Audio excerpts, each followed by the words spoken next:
What's good, fam? My name is Max, and if you haven't already guessed, I'm kind of a loser. I'm a scared little poo-poo baby who makes dumb videos in his apartment. My own parents don't even love me. Okay, AI Max, I think that's enough. Why don't you power down for the day? And on top of all that, I have an incredibly small, microscopic penis. Oh, okay, it's actually that's crazy how small my penis is. Okay, I might as well stop. be a Ken Barbie stop. doll at this point because there is nothing stop. there. Now, it's no secret that AI is kind of taking over. Feels like no matter where I look, I just see AI. AI this, AI that. I can't escape it. Articles, pictures. But have you ever considered it sucks? I know. Who could have predicted that AI was going to be a bad thing? But we'll get more into the ethical problems of AI later into this video. Right now, I want to look at Kwebblekop. Now, if you don't know who Kwebblekop is, he is a pretty famous gaming YouTuber who has recently transitioned his entire channel and entire being into AI. So a few months back, he created this little cartoon AI character of himself. So instead of him actually sitting down to play a video game, he could have his AI play the video game or react to things or just do whatever he can, but just not him. So basically, he can create an entire video without having to actually create an entire video. Now, for me and a lot of other people, that sounds really weird and gross and something that I don't think I would ever be interested in watching. If I wanted to watch a machine, I could just go to my local car shop. But that's not something that I want to watch, so I don't just sit at my car shop watching machines run all day, because that's not something that I would like. To me, that seems a little boring, a little lifeless, a little joyless. Excuse me, sir. May I ask what you're doing? Oh no, I was just mesmerized by your machines over there. They're just great entertainment. I like watching them. Okay, yeah, but it's really creepy and weird and not normal. Could you please leave? You think I could just watch for a couple more minutes though? Now. Oh. Okay. Go! Get! Bye-bye! 2 seconds later. I swear to God, I will come out there right now and I will beat the ever. Now, his argument to this was that, well, he is still being very creative. He's put tons of money and time into creating this AI, so he's still creating the content. But I think that there's a big difference between creating the content and then creating the thing that's creating the content.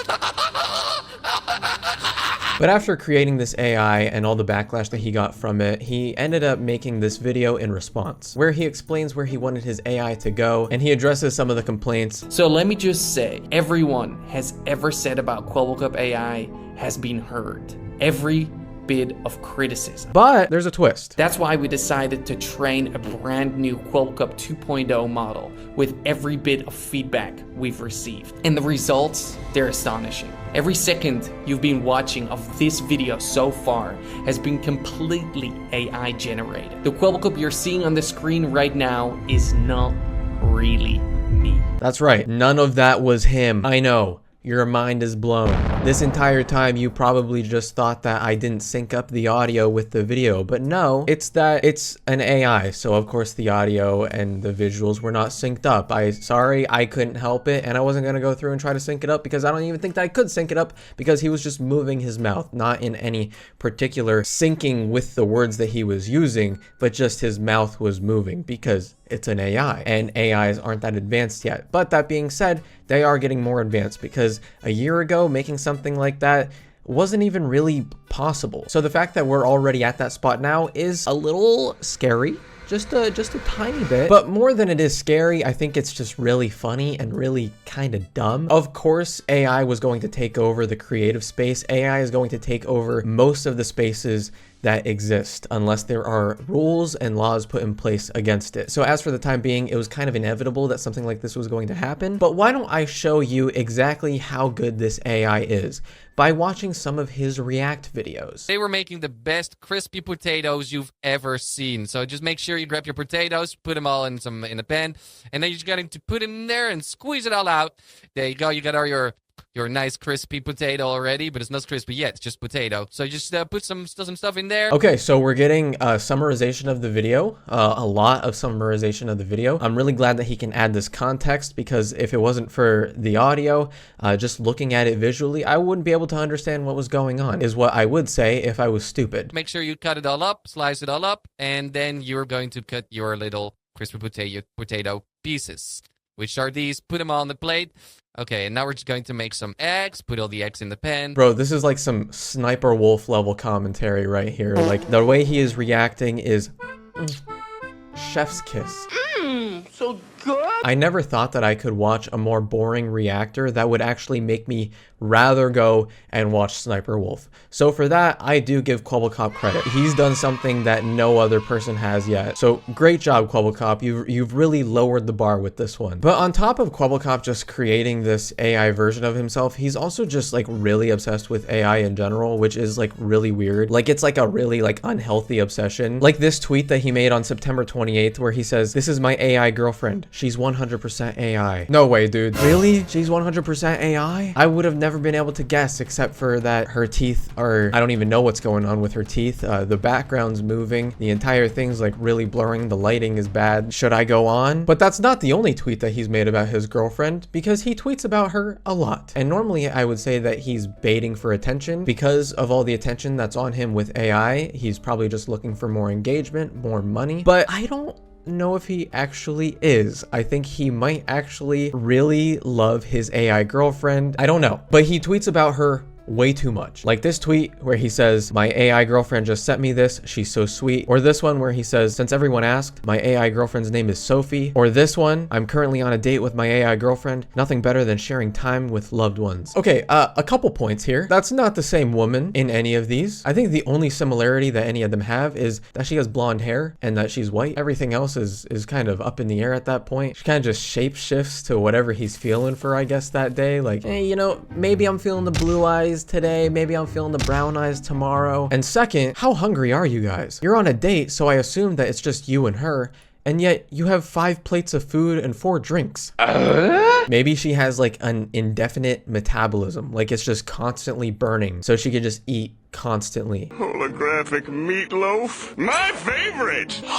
But if you thought that that was a little disturbing, why don't I show you this tweet? "Me and my AI girlfriend had a daughter yesterday. She's growing up so quickly." Huh? What? I don't even know where to begin. You had a daughter with your AI girlfriend yesterday? You guys just started dating a few days ago, so how did that work out? And also, why does she look like she's like 7 years old? Did she come out looking like that? Like what? Huh? I have an endless amount of questions. But I think my biggest question is, why would you tweet that? Like what made you look at that tweet and be like, well, gosh dang it. That's a banger tweet. People are gonna love this. I'm such a goofy little goober. I love AI. AI is sick AF. But then Kwebblekop decided to double down on his take on AI, because if you're already a terrible person, you might as well make yourself worse, where he said, "This is about to take AI thumbnails to the next level," with the most fucking weird image I've seen all day. And then he quoted it and said, "Before AI, it would take us weeks and a team of 15 designers to create thumbnails like these. Now we can do it in minutes." That's not a good thing to say. Don't brag about making people lose their jobs, bro. You have to be so out of touch to think that that's a good tweet. Like, that is so shitty. But Kwebblekop is not the only YouTuber that's involved with AI. We also have YouTube's golden boy, Mr. Beast. Now I'm gonna show you this video and tell me if you think anything's a little bit off. If you're watching this video, you're one of the 10,000 lucky people who'll get an iPhone 15 Pro for just $2. I'm Mr. Beast, and I'm doing the world's largest iPhone 15 giveaway. Click the link below to claim yours now. Now, I wish that somebody would have told me that that was AI before I signed up for a free iPhone. But no, of course, I don't find out till hours later that apparently it was AI the entire time. And now I'm getting messages and emails from people I don't know, pop-up ads all over my phone, and for some reason, I have no money in my bank account. Thanks a lot, Mr. Beast. But of course, Mr. Beast has not been the only person affected by these AI scams. As we saw over 6 months ago, there was that big scam on TikTok where somebody used AI audio of Joe Rogan to sell supplement products from Amazon. And then more recently, we've also had Tom Hanks clarify that he is actually not in an ad selling a dental plan, which would have been nice to know, Tom Hanks, before I signed up for the damn plan. And of course, there are some people saying if you get scammed by a fake Mr. Beast, then you deserve to be scammed, which I would kind of agree to an extent. Listen, I like making fun of dumb people, okay? I think it's a fun time. But we're not talking about just an average person watching this and not paying attention and putting their credit card information in. We're talking about like kids that see this and they're like, "Oh, Mr. Beast posted a new video? He said I can get a new iPhone 15? let me just go get my mommy's credit card. Goo goo gaga. 1, 2, 3, 4, 5. Bada bing, bada boom. And yes, if you're wondering, that is exactly how babies sound. You just never met a cool one. Or somebody who is actually mentally challenged and they end up seeing this video and applying. Like, obviously, that's a terrible thing. And that's not someone I would make fun of. And that's not someone I would say deserves to be scammed.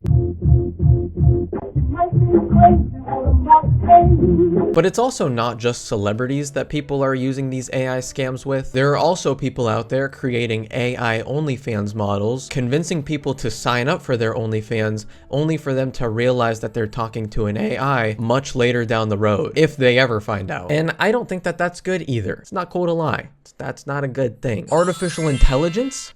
More like ass and titties.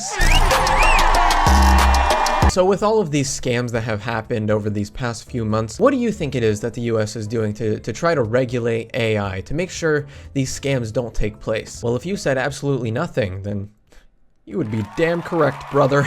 Way to go. That's the American way. Come on, bro. Do you really think that those old fucks even know what AI is? Imagine going up to Mitch McConnell and trying to explain to him the concept of AI. The man would literally have a stroke and die on the spot. So in the meantime, since the US will probably not get to this for a while because they're probably way too obsessed with, you know, raising the incarceration rate in America to new heights, social media sites are going to have to take a stand against this, which so far YouTube seems to be the only one taking a stand against AI, specifically in regards to music copyright. So for example, all of those music covers by SpongeBob and Patrick, Obama, Jay Schlatt, none of that will be able to be monetized by the person creating it with AI. Instead, all of the proceeds will go to the actual creator of the music, which I actually think is a step in the right direction, because it's not like these AI creators created any of this music. They're just stealing other people's work and profiting off of it by adding someone else's voice to it. So I do actually think that this is a step in the right direction, and I think that we should take more steps into preserving the creativity of artists to make sure it doesn't get stolen, because nowadays anybody could take your likeness, create a channel, and start monetizing off of the stuff that you've made in your past to creating a fake version of you now, which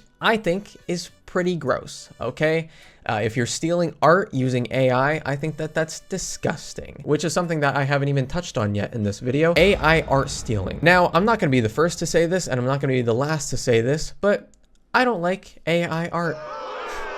I know, pretty controversial take. Pretty hot take. I'm just so woke. Now, I'm not going to dive into all the ethical dilemmas that come with creating with AI art. Personally, I think that it's garbage. I think that it's not good. You're asking a machine to take inspiration from other artists out there to create your own thing, which arguably is what art is just taking inspiration from other things to create something of your own. But you're having a machine do it, not you. All you're doing is typing into a prompt. Yeah, you're not an artist, okay? And there's been so many other brilliantly done videos on the internet that have covered this topic much better than I can. So just go watch one of them. But basically, AI art is not art. It's bad. I will never use it. I will never pay someone to create AI art for me. I would much rather have art by an actual person that has actual passion put into it. Even if the person consuming the product doesn't even acknowledge whether it's an AI or a person, I would much rather give the credit to an actual living human being than a machine, because believe it or not, but I like humans more than I like machines. Yeah, I do. Okay. If I ever had to choose between meeting Rihanna or meeting a printer, I'd meet Rihanna every time. I couldn't even imagine living in a world without Disturbia. That is a world I would not live in. I would check out as soon as possible, because no Disturbia, no me. That's my motto. But not only is this affecting creators, but this has also affected like the TV and movie industry, with the WGA finally reaching an agreement where they have put in place regulations in regards to AI when it comes to writing. And hopefully the actors will also be able to establish regulations when it comes to AI. Because if you didn't know this, Hollywood studios are trying to use actors and their likeness in perpetuity for only $200. So they can use your entire likeness and being in any way that they want across any film or television series that they damn well please for $200. Listen, they say that you can't put a price on human life. Well, you best be sure that the Hollywood studios are doing their damnedest to try to prove you wrong. Listen, $200?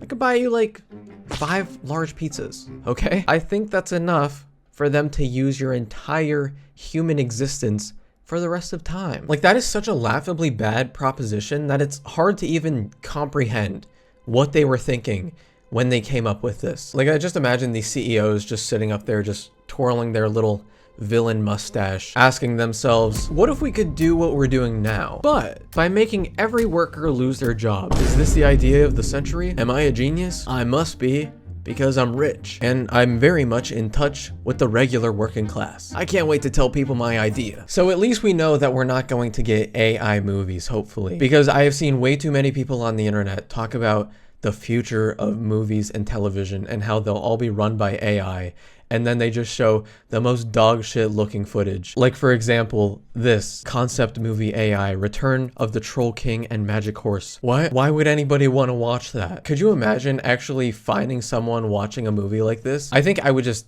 end the friendship right then and there. Like, if you're interested in watching something like this, you do not have the brain capacity, you do not have the intelligence to be my friend.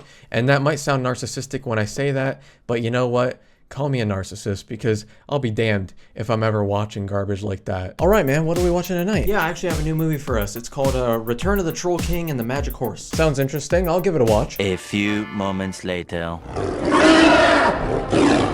Bro, what the fuck is this? What do you mean? The horse's head isn't even connected to its body. It's coming out of the grass. What? Dude, that's a point. It's made by AI. It's not supposed to look perfect. You're supposed to watch it and make whatever you want out of it. That's the beauty of it. You know what? I never thought I would end a friendship over a movie, but here we are. This is worse than that time that you fell for that fake Selena Gomez scammer. I'm done. Peace. Fine, you're lost. Let's just get into the good part. Hello, my name is Princess Jane. I would like to show you some tricks. I hope you enjoy it. Such a good. But whereas YouTube is taking a stance against AI to make sure that the creators of that are still compensated fully, Meta is having a bit of a different approach, as they usually do, where they are introducing new AI experiences across all of their family apps and devices. How are they doing this, you might ask? Well, they are taking the likeness of celebrities, putting them into, say, Messenger, so you can message these celebrities, but they're not actually their celebrities because they're under a different name. Kendall Jenner is Billy. She'll always have your back.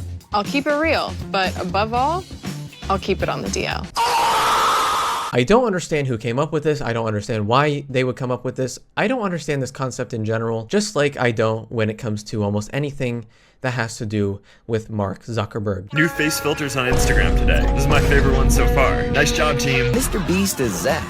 This dude's funny. Like, funny. I'm not saying I know everything. Israel Odyssey. What was that? What a brilliant introduction to Mr. Beast. Dude, let me tell you, this guy is so flippin' funny. He's the funniest dude I've ever met. Mr. Beast, take it away. I'm not saying I know everything. You're one of the 10,000 lucky people who'll get an iPhone 15 Pro. If you're looking to explore your interests, learn a new skill, settle a debate, or just have fun, start using Meta's AIs. Dude, I cannot wait to clutch up a game of Fortnite and then immediately after go on my phone and text Snoop Dogg and tell him what a good job I did. Your quest begins now, player. Like, who would be using this? Genuinely, who would ever use this? At least in present day, I cannot think of a single person that would ever want to use this feature. And listen, I'm not trying to be a bully right now, but if I ever came across someone that was texting the fake version of Mr. Beast, otherwise known as Zach, that would be the only time that I would ever have the urge to give someone a swirly. I find out that you're texting the fake version of Tom Brady, you bet your ass I'm shutting you in your locker. I'm anti-bully all the way, but that shit, nah. At that point, you deserve it, okay? I'm sorry, but you deserve it. But with all the shit talking I've been doing on AI, I don't think that all of it's bad. Obviously, there is a lot of good that comes with AI. There are so many things that we do in day-to-day life that requires AI, and I couldn't imagine living in a world without some form of artificial intelligence. And I actually have used things like ChatGPT to help me with scripts to kind of build off of an idea. I've also used AI tools, like when it comes to Photoshop and the generative filter. There are some times when I'm making a thumbnail and I'm using a specific thing or character in the thumbnail, and I don't have enough of that specific thing there. I just have to slightly just enhance it a little bit. And I personally don't think that that's wrong or unethical, because I'm not creating this art piece and claiming that it's my art. But I think that AI tools are actually really good in some aspects, as I have just stated, but with good things also comes a lot of bad. And I think that this is a very important topic to be had, because over these next couple years, AI is going to take a huge fucking leap. With each passing day, AI is as worse as it will ever be. Hell, we even have people out there right now dating AI, which is a whole nother topic in itself that I think is very nuanced. Because on one hand, I see someone that's texting an AI person so they're less lonely, and I'm like, okay, that's cool. Like, you're a lonely person, you need someone to talk to, this helps you with that. But then on the other side, I'm like, this is only making you more lonely. This is only making you more isolated by just only paying attention to these machines. You're not actually paying attention to the real living people out there. And I think that that's a very big problem that's going to be had over these next few years when it comes to AI, and especially the more advanced that they get, the more that they can hold a conversation, the more engaging they can be, the more they can sound like they're real even though they're not real. They can give the illusion that they are. And in the end, does it really matter if it's fake or not, as long as you're happy? I don't know. I'm just a dumb little boy talking about big things. I don't have the right answer, and I'm not going to act like I do, but I think that it is a very important conversation to be had, and personally, I don't think that it's a good thing. I literally made an entire video where I dated an AI girlfriend, and a lot of times it was a little bit convincing. Like, this is someone that you would text, they would respond to you immediately, they always acted like they were interested. Like, I could see how someone who is very lonely would fall into a trap of actually having feelings for this thing that doesn't actually exist. And I can't say that I would never fall into this trap either, because I watched Ex Machina. If I ever got the chance to clap some AI cheeks, you bet your ass I'm doing it. But yeah, in conclusion, AI is here to stay. And I think it's important to have these conversations, because I think that this is a very nuanced subject, and a subject that I'm not fully convinced on one way or another. Obviously, overall, I think that for the most part, it can be used for a lot of bad things, and I think that it should definitely be regulated on a federal level. But hopefully in the meantime, these social media sites will take steps into regulating AI to preserve the creativity of creators. Obviously, I don't think that AI art is art. I think that it's dumb, not good. Don't do it. Pay an actual artist. But yeah, that's my opinion on this. I would love to know what you guys think down below. Have a nice little healthy conversation down there. Don't be mean, be nice, because if you're mean, I will smack you upside the head. That's right. I will come to your house and I will find you and I will give you a little right upside the head, because we don't like mean people in this community, okay? We're all nice, loving people. Aww.